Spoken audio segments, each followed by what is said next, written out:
Hello, I'm Victoria Van Arnhem, and I perform as the Lady Victoria. Joining me today are my co-hosts, Nicole Skelly of The Gwendolyn Show, and Olivia Harding of Music the Gathering. Hello, ladies! Hello! Oh, hi! Hello. So I've always liked watching the acrobatic shows. Like Barely Balanced is like one of my absolute favorites because like they're funny and then they like climb all over each other, and then at the end of it they're doing this really cool like Brada! It's a trick or skill, feat, whatever you call them. Stunt? I don't know. All Stunt? of those. Hey, that's it. That's a word. But so like if I could retrain completely and do a show, I think I would be the Lady Victoria, the stunt show, like Ari or that other angry juggling man, the one with the red beard. What's his name? Liam? Ooh, Harmless Danger. Oh yeah, Liam. Oh, okay. Yeah. Because like they're solo variety. They're just dudes up on a stage yelling at children. Like, it's good. It's a good time. Like, I think that's. But like, who has time to learn how to juggle?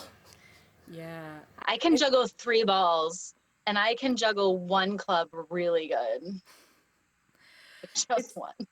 It's funny because thinking about what kind of act I would be if I wasn't a musician, I feel like having developed for Music the Gathering, I already did the completely retrain, learn new skills, terrify yourself on stage thing. Right. Because like I was never an instrumentalist. Like, yeah, I took piano for years and like I had a guitar in my closet since I was 9. Did it get used? Who knows? But then like realizing that we had to all play our instruments all the time and sing at the same time. And I famously, like every piano recital I ever did as a kid, I can sing to the king, to the queen, to 1,000 people and not like sweat a drop. That's a lie. I'm a very sweaty person. But I like my entire body starts shaking when I start playing an instrument. So training myself, A, to learn to play 1.5 instruments, and B, to not shake like a lunatic on stage, and C, to not hate myself for a week if I screwed up a song in the middle. Like, having done all that, I think of like, what kind of act would I be? And I'd be like, something I already know how to do. Which would probably be, I love site-specific theater, which the Red Fair basically already is, but I would love, I create custom treasure hunts, and we might be doing a bit of this with Music the Gathering, but I'd love to create I think that Ren Quest, I haven't been to Bristol, but it down sounds in Louisiana, like they there's a something group like that this. does that. Yeah. But I'd love to spread that idea to other festivals, learn more about that one, but have like an interactive puzzle solving, almost like giant escape room kind of act. Wow. Talk about thinking big. Yeah. The whole festival. Oh my gosh. Yeah, Olivia's treasure hunts have been legendary. They're quite spectacular. Victoria's sound cart amazing. was the final step in Asia and Mark's Bachelorette treasure hunt. That's right. Yeah. Aww. Yeah, that was super cool. Here, well, Nicole, what would you be if you? I want to do everything. Like, I want to learn every skill. And so it would be really hard. Like, I'd love to go back and when I worked at the joust company, I didn't actually joust because I'm not a crazy person, but I rode in the show. But I'd love to go back and do that. I'd love to go back, growing up, I wanted to do musical theater, so to go be in a singing group. But I love this stand-up comedy that I'm doing. So I would probably choose something that incorporated that, like not necessarily a juggling show, but I don't know why I really want to learn how to throw knives recently, but something where I'm funny and ta-da. And also I'm still talking to you and funny. Like, I love aerial silks, but it does limit your interaction because some of the time you're way far away from your audience. And I really want to be in the audience, in people's faces, or not in their faces in a bad way, but because it's interactive and it's immersive theater. So I want them all to be here. You're all here with me doing the thing, even though I'm the only one doing a thing and you're being quiet, but like you're all here in this space with me. So I would want to still be able to do that, I think. but it would be really hard for me to choose because I want to learn everything and also have very little motivation to actually learn everything. You could totally go and audition for the Oops Knife show with Carl Ash. You could totally with Giacomo the Jester. Yeah, I know 10 him. out of 10. You would be a great second for his show. Like, Okay. I could see that totally happening. Like, he always works with different people. And, you know, Paulo's doing a lot of okay. other stuff right now. Yeah. You know, and he's always got to hire somebody else. And poor Andrew Mead, Whiplash, always gets roped into being his second just because he's, you know, there a lot of the time. So yeah, you should if you want to That's really fun. get good at that. That I know I was going to practice during these time of being home, but I did not. Right? That's That's we're there. Yeah, Yeah. we're all There. there. I spent my time You're learning all- how to stream on 3 different platforms and figuring out how Discord works.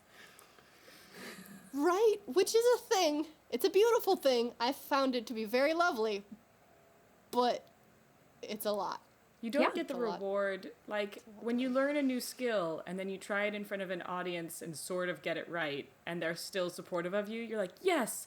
Whereas if you kind of learn a new platform and it goes slightly wrong and everyone's angry and they're like, where's the audio? You don't get that buoying sensation.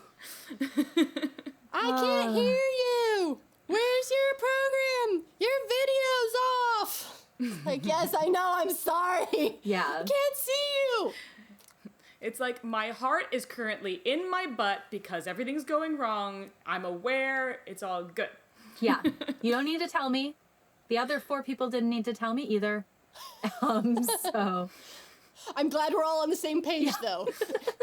And if I am muted, do tell me, but, like, you know, wait after a minute, though, because Yes. I'll try and fix it. Like, yeah. I do need to know, but not every 5 minutes. The only exception to this rule that I know of is do yell reverb at Misty before you even check to see if her reverb is off. That is correct. Absolutely correct. Oh my gosh. Misty Bernard, for those of you who haven't seen her show, has this brilliant music, like, adventure. Like, she's really taken to streaming on Facebook here recently. And so she's doing early music, she's doing Celtic music, she's doing a little bit of modern music. Like, she just really is deep diving into Gorgeous. the jazz that is her soul because she can now and you can listen to it. It's great. You just gave her album title. Yeah. The jazz that is my soul. Yeah. Right? And it would be so good. And she's got this reverb pedal that she'll about 30% of the time remember to cut off when she's talking. So she'll sing and it'll be super beautiful and like really echoey and awesome. And with her penny whistle and everything. And then she'll talk and it's still like, wow, wow, wow, wow. And like, it's cool. It's a look. But it wasn't, you know, it's never what she's going for. And so definitely shout reverb at Misty. Okay.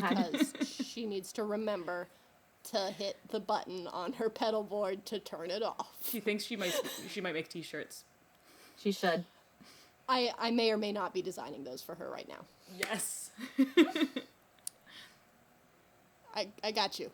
We're good. It's in progress. Stay tuned. Misty Bernard merchandise coming soon.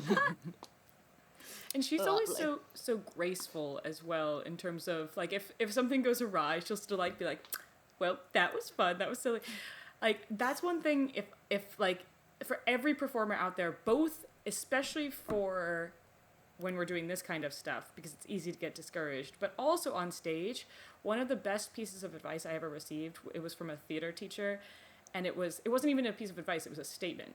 It was self-pity is one of the ugliest human emotions to watch.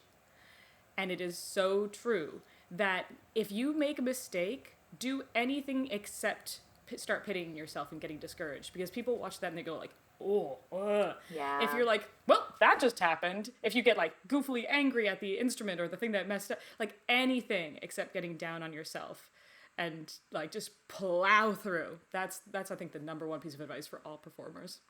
Totally true. Because they might not even know that it was bad or you messed up.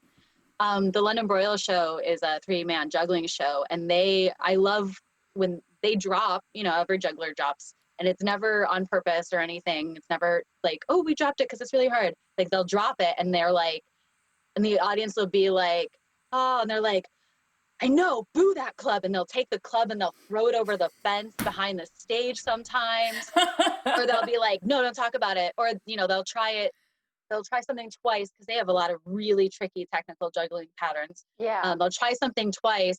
And then one of them will be like, hey, audience, should we try it again or let it go? And usually the audience is really forgiving. But one of them will be like, no, we have to get it right. And they will do it. Like, they'll get mad at that trick and they will do it till it's good. And the audience loves it. And then it is, when they do get it, it's a hands up in the air from the audience. They love it. The reward, the payoff for that is so awesome because they're in that struggle, but not in a dark, pitying place. They're like, oh, I want you to get it, and you want to get it. We all want to get it, so I hope you get it. I love that. Yeah, it's fun. Great thing. Yeah, right? It's fun to watch it. I don't know, and every time they throw that club over the stage, I'm like, is that the first time you did that? Because it's hysterical. Pick up that club. That club is dead to us. Broken. Yeah. Right. If it falls off the stage and some kid will try to give it, they're like, no, we don't want that one anymore. That's genius. Good. Yeah. Oh my gosh.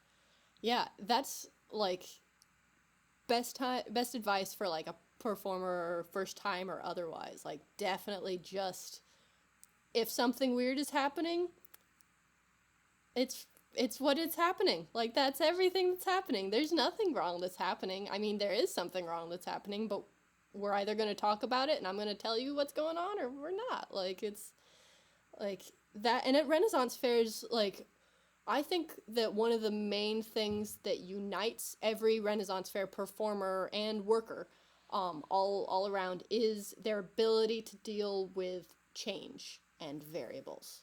I think that, you know, Renaissance fair performers are so different. Everyone does such different things. Like the three of us alone do like so vastly different skill sets. I play the hammer dulcimer. You talk at people and you play instruments and do improv comedy. We both do improv comedy. But anyway, you know, like it's just ridiculous. But the variables that we deal with on an average fair day are so high.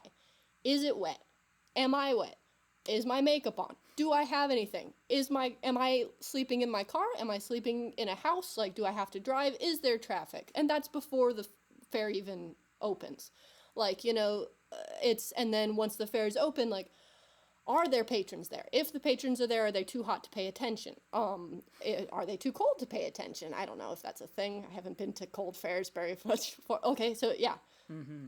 Okay, right. So, like, are they too cold to pay attention? Is it, you know, are they just not there? Are they absolutely there? Are the vendors unhappy? Is something weird going on with the food?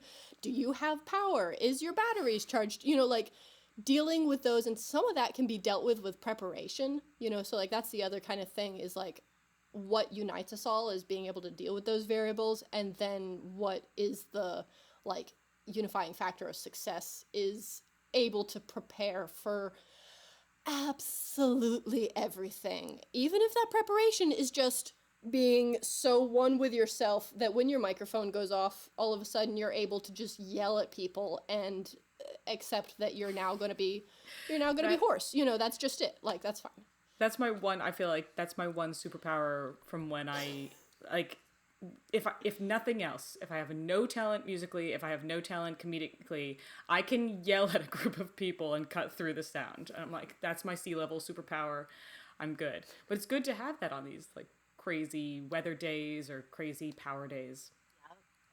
And and to be like, to the last thing that you said, Victoria, too, with like being prepared and being one with yourself and like trusting yourself that you're gonna make it through, instead of saying, okay, it's kind of cloudy, is it gonna rain today? I hope it doesn't rain, because if it rains, I'm gonna have to do these other things, and what if no one comes to see, and what if they stand way far back with their ponchos on, they won't commit to watching the show, do I still have to do the show? What about my mic get like, instead of worrying about all that in your drive to the festival and the hours before your shows, you are prepared in the way that you know you can trust yourself to adapt or to change gears so quickly mid-sentence when your mic goes out and you have to project the last 4 words of that sentence. Mm-hmm. And that I feel like I want to tell anyone who's ever been asked by a patron, by a family member, what do you do during the week?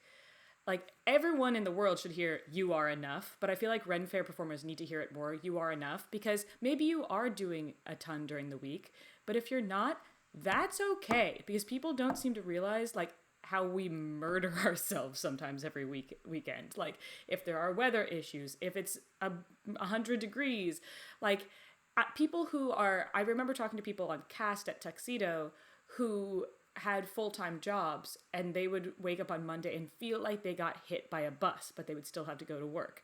And like, people who haven't felt that don't really get it. But then on top of that, everything you just said, all the anxieties, having to figure out where you're going to live next, having to like work on, hone your skills, like all the stuff that's happening, if in the background or in the foreground, depending on what the skills are throughout the week, it's so hard to concretely talk about that. But everyone has to realize that that's happening and that you are working all the time. Yeah, because it's ideally. yeah. Oh, it's not the like it's not that work day. It's not the 9 to 5. It's I have to post something on Facebook at 7 o'clock tonight because that's the time that gets the most interaction with my audience members, and I have to do that throughout the week. Plus, my costume ripped last week, and I never remember. Like, my button comes off or something. I never remember till Friday night, and I'm like, oh crap, I have to sew that button on. But anyone who has props or instruments, there's maintenance involved. There's costume maintenance involved. There's, if you're not established on circuit, or you're not established a full year, you have to call that next fair that you're trying to book 6 months out. And I used to have like a chart that was like, okay, I called this one and left a voicemail. Okay, I called this one and I talked to someone. They said email them. Okay, they said they got my email, and I would have to go and give myself a day to be like, I'm going to make these phone calls that I hate making. But you have to. Mm-hmm. The hustle is real. Yeah. And that's constant. And not to mention preparing your food for the weekend as well, too. Like, you've got to make sure that you've got your, all your grocery shopping gets done on that Friday, and you've got to have your meals prepped and your drinks ready and everything for like that Saturday, Sunday. And yeah. And for some festivals, water. Like, Colorado, oh my gosh. The one thing I did not miss this week was having to literally walk up a mountain while carrying your water for the weekend. That's not fun. That's the kind of stuff I have actors' nightmares about, is like, I didn't drive my stuff on site and unload it at the stage. It's in the parking lot way over there, and I can't find my stage. And my first show's probably in a half hour, but my hair's not quite done yet. I got to go get that. Maybe I can just do a half-assed show. No, I probably shouldn't. Like, Nicole, do you have the same thing as me, where having done like comedy and stuff like that, and maybe Victoria, you're in the same boat, but having done comedy and sort of improv-y stuff for a long time, you do not have nightmares where you forgot your lines? I've never had nightmares where I've forgotten my lines, I don't think. Because I have, it's almost like my brain tries really hard. Like, it'll put me in a situation where I have just been told that, oh yeah, you were cast months ago in this role and it's going on tonight. And like, it's like my brain being like, ooh, she's going to be so anxious and mad. And I'll be like, all right, here we go. Like, that's not what the nightmare's about. But the nightmare is exactly what you say, that like, oh, this crucial prop was left back in Pennsylvania and we're currently in Oklahoma. That's what it's about. Mm-hmm. Yeah. Forgetting that one item, because everything we have is like so like crystallized, and it does like one thing really specifically, or it does like everything. For me, like for my kit and everything, like I carry a trolley that I push from stage to street, like when I do my work, and like I need everything that's in there. And then I've got a few items that are like extra, but if I forget like one thing, like one cable or one cord, maybe I'll have an extra or be able to borrow it, but like that is all of a sudden gone from like I'm fully functional to like level 10, we now have a massive problem, because that whatever that item was going to do, that function is just now completely unable to happen. Like, it just, and sometimes that means that I have to shout at the crowd because that was my microphone, or, I forgot some part of my costume or something, and now I have to go and like buy a new ribbon for my blouse, like, it's just, It's a little silly sometimes. But it's worth it, and that's what we do as professionals. So like it's not a complaining, it's knowing what you have to do to be prepared and to illustrate some of the effort, a lot of the effort that goes into the preparation for it. So yeah. So I don't know, I've got a little bit of a fun, so like that's kind of along the lines of like what would I tell somebody if they were just trying to get into the Ren Fair. It's like know how to, people always say roll with the punches, but like there's different things that can go with, but like know how to prepare ahead of time and be ready for anything, even if that just means that you can make up lines really easily, or that you can just play another song because you have absolutely forgot the song that you just introed, but it's all Celtic traditional music and people don't know the difference between one tune and another, but that's totally not what I do sometimes, If right? I didn't know, if you didn't specifically tell me that that's what you do, I would just be like, wow, she's a medley master. Her transitions are insane. So keep that to yourself because it's genius. Right? Yeah. No, my live streams have been a lot of fun lately on Facebook because it's just like I actually just get to play music. Like I don't have to try and keep your attention because it's hot. I don't have to only play the fastest, most like aggressive tunes that I know because I need you to pay attention to me and I'm not loud enough because, I am like one of the loudest hammer dulcimer players on circuit though. I am cranked for days, man. Oh, this goes back to Pittsburgh. One of my favorite times we were doing like, it was like the first or second weekend and they were still getting the sound tweaked up for it, Nicole. And I was turned up so loud, you could hear me legit like a quarter of a mile past the joust. Like, it's my stage, and then, like, a long way, and then, like, maybe the joust, and, like, another stage on the other side. And the hypnotist comes up to me at the end of the day. She's like, oh, your show was great. I was like, oh, I didn't see you in the audience. And she's like, no, I could hear you, though. And I'm just like, because I was so loud. I was like, like that Disney background music for the entire top part of the festival.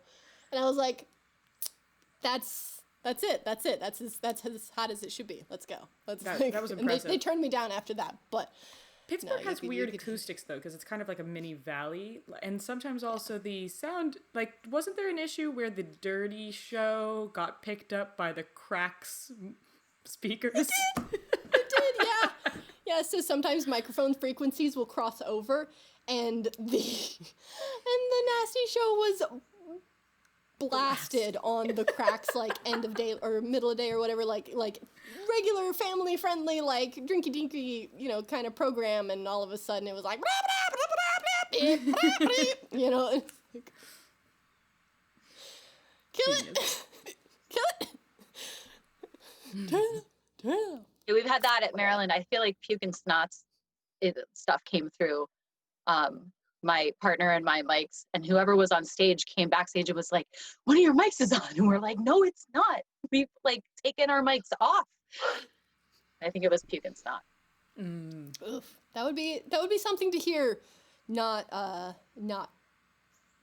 expecting them. I just ordered their book, so I haven't actually ever seen them. They left Colorado right when I came there, or the year before that. So I have never seen their actual performance, but I've got their books. One of them has two of them, so I'm gonna be reading those, getting up on the history. We gotta learn our history, ladies. It's through, sure. So if you taught a college course or course load or whatever for a Ren Fair, what would it be? Like what kind of classes would your students have to endure? So one of my classes, assuming that people coming into this are Renaissance Fair lovers, would be basically a class of forgetting everything you know. Because I feel like I'm in a weird situation where on paper, it looks like I have a degree perfectly formulated for what I'm currently doing. Because I have a degree in Renaissance studies with a concentration in music and comparative literature with English, French, and Old English. And I remember, and so part of what that means is that I need a nap just from hearing what you just said. I know. Like nap because props but props for the efforts. I am obsessed with like the structure of the English language and everything. So I'm that person who has to like go like when you hear someone go like, "Oh wow, we're in the Renaissance, everyone's speaking Old English," and I'm like. But I remember when I first got on performance cast at Tuxedo, and everyone was like, "So we are using dialect. So like bow to all the patrons and use thee and thou," and like I was the one who was like, "But you wouldn't call someone thou or thee if they're higher status than you. You would use you," and they're like, "Yeah, but it sounds fancy," and I'm like, so like for anyone, yep. So I feel like there would be a class, I would call it something mystical, like, I would want to have it something like what Misty talked, like, not medievalist, medieval-ish, or it would be something like the Renaissance or something like that, where it would like be like learning how anachronisms enhance the fantasy of a world. Right on. And it'd be very erudite, and people would roll their eyes a lot. It'd be great. I would love that class, and I would never roll my eyes. Next week on the Digital Ren Fair. Right. No, that's part of the reason that unless someone has called me Lady Gwendolyn, I never introduce myself as Lady Gwendolyn because it takes specific qualifications, or in 16th century England, it takes specific qualifications to be called a lady. So and Gwendolyn is not one. So I don't, because part of my draw to Renaissance festivals was because of the history, and my favorite parts of Sterling were the history classes and the dialect and language classes and that stuff. I'm very like, no, I am not a lady. But be just like the thee and thou, when you're teaching a cast that only gets a certain amount of training, you have to condense it to be like, okay, thee and thou, don't use you because the patrons don't always know the difference, and the ones who do are just going to let it slide. Or you call a man sir and you call a woman lady, and those are the two things you can call them, type of thing, instead of any of the other Elizabethan-y words. Mm-hmm. Yeah. Get it all uniform, get everybody on the same page. Then if people want to do extracurricular reading, cool. Yeah, exactly. That's the other, like, and in Sterling, showing deference was a very specific thing. It was like, focused on and everything. But my first year there, the woman who played the queen was like, she made this statement that really stuck with me. And she was like, not the queen because I got cast as the queen. I'm the queen because all of you are going to treat me like the queen. And if you're not all treating me like the queen, I'm just a lady in a big dress trying to look fancy. Like, and that's such a big thing for me. And so I know sometimes it's a joke where independent acts are like, oh, I'm going to go away from the nobles so I don't have to bow or curtsy to them, and just because they don't want to go through the hassle of it or whatever. But I love it. I used to work in the pubs at Sterling, and I would hear the parade coming, and I would run out from the front of the pub so I could curtsy for the queen, because I was that girl. And I was like, it's the queen. And she would look at me and I'd get so excited. But when there's parades at other places, other festivals, Gwendolyn is part of that festival and part of that world. So I will always show deference to the queen and the nobles that I definitely know are nobles. But they're always like, oh, get up. Oh, you're fine. And I'm like, no, I'm not fine. Because all those 50 patrons, all those 50 patrons need to see that I am curtsying to the queen before I approach you. Even if I end up approaching you and giving you a hug, like, and whispering in your ear, like holding hands with, sitting next to you, holding hands with you or whatever, they need to see that I showed that deference first, because it just perpetuates the fantasy of the time period. So I'm like super big on it. And I get super like, don't tell me to rise. I will rise when you're gone. When you're dead, I will rise. Zombie Gwendolyn. Rise again. Like the Mary Helen Carter. Hey. Well, that's actually funny because sometimes I was a pirate for long enough that my thing when royalty would come would be to literally hide. Not hide because I didn't want to interact with them, but make a huge deal out of hiding because there was a bounty on my head. But I still have to resist the urge to do that. And I'm like, no, you're not an outlaw anymore. It's fine. You might get hanged because you are magical and possibly not Christian, but not because you're a pirate. Fair. Yeah. But we don't talk about religion at Renaissance festivals. That's part of the fantasy. Right. Oh my gosh. Yeah. I don't come from a history of the cast at all. Like, I never came in through the theater side. I came in definitely straight through the music end, which does, as you mentioned, like the independent act, like it gets like a different kind of, we're not told, we're told like you got the general concept, you know, speaking an accent and bow to the royals, but there's not like we will now practice this greeting, we will now practice this kind of interaction, this is this person and you treat them like this. So I'm always a little bit wary, like to go and interact, because I'm just kind of like music time, and they're like and it, I love it. I love what they do. I respect it so much, but I haven't practiced it enough. Honestly, this is on me. I haven't practiced enough to be able to do what I should be doing to be a professional in front of the royal cast. So. There is like a degree to which independent acts like exist. They exist in the same world, but also slightly different dimensions, where mostly, I mean, you can say, oh, we're all part of the village, this Renaissance village or whatever, but a lot of entertainers are like, oh, I came in, you know, they're not part of the village and they're not people that the village people might know or might not know. And I know that my interaction or my training in Renaissance Festival stuff on Cast of Sterling just instilled that a lot. And also because I worked at Sterling in the pubs before I was on cast, and that was I'm like, I need to be on cast. I want to do that. So for me, it was a huge deal to curtsy for the queen or, you know, interact with the sheriff in a certain way or whatever, because I was a little fangirl. And also I was like, I want to learn this. They used to do like 2-day workshops for the people that worked in the pubs at Sterling, and you would show up and you'd get your costume for the festival run and you would get trained in your booth and you would do a little language workshop. And I went up, Dana from Hey Nunny Nunny, she taught the language workshop.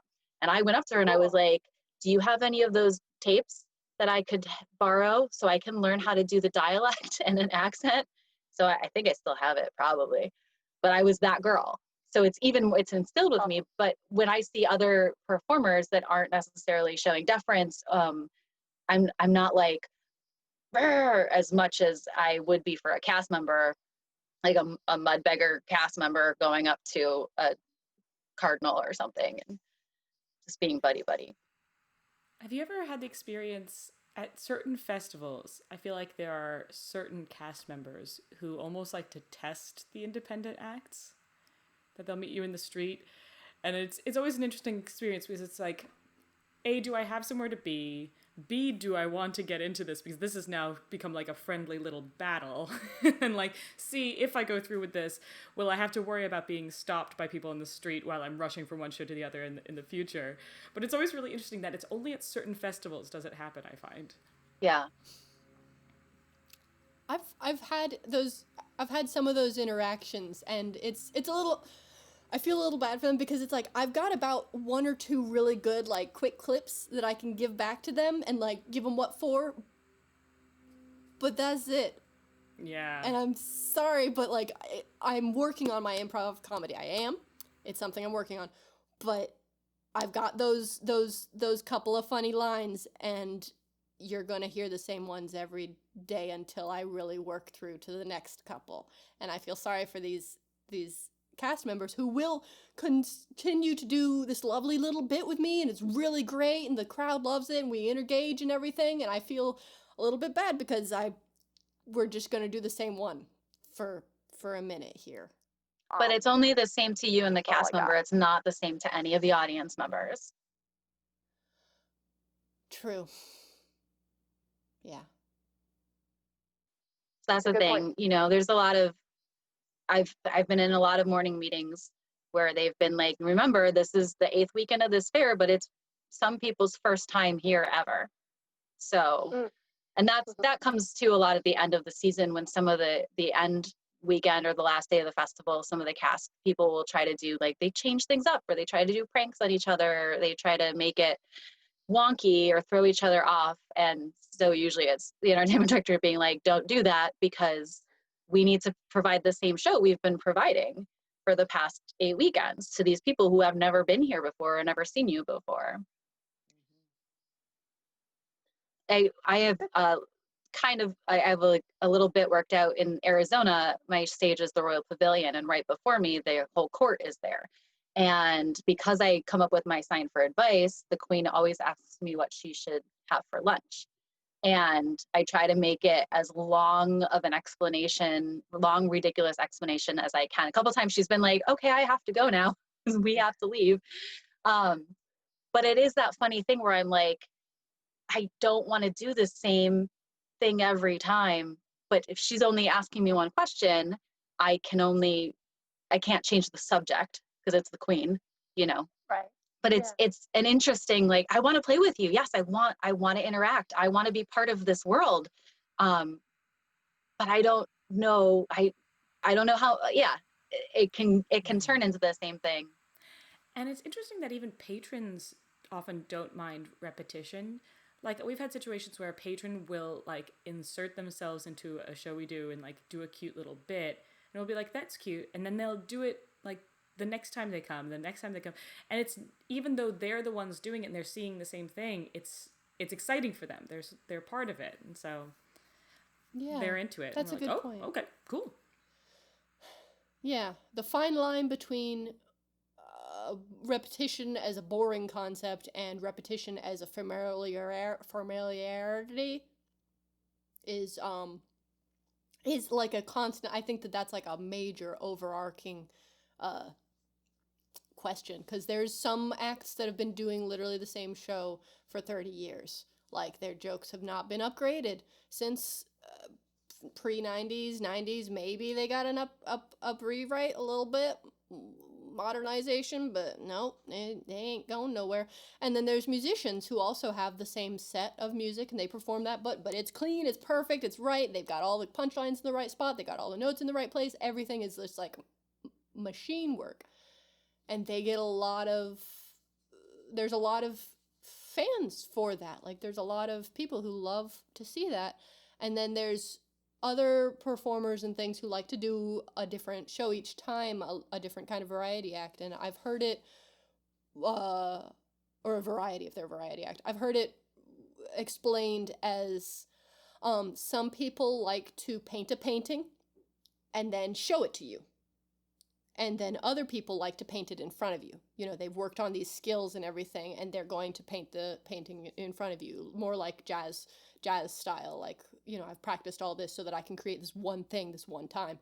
Whereas others are like, well, I'm going to really just get it absolutely right and then show that one thing that's absolutely right to you. And we were talking that the I will paint something in front of you people seem to be, not always, but seem to be doing better in these times, because they already have the experience of like, I'm going to change this for this stage, I'm going to change it for this stage, now I'm going to change it for a screen.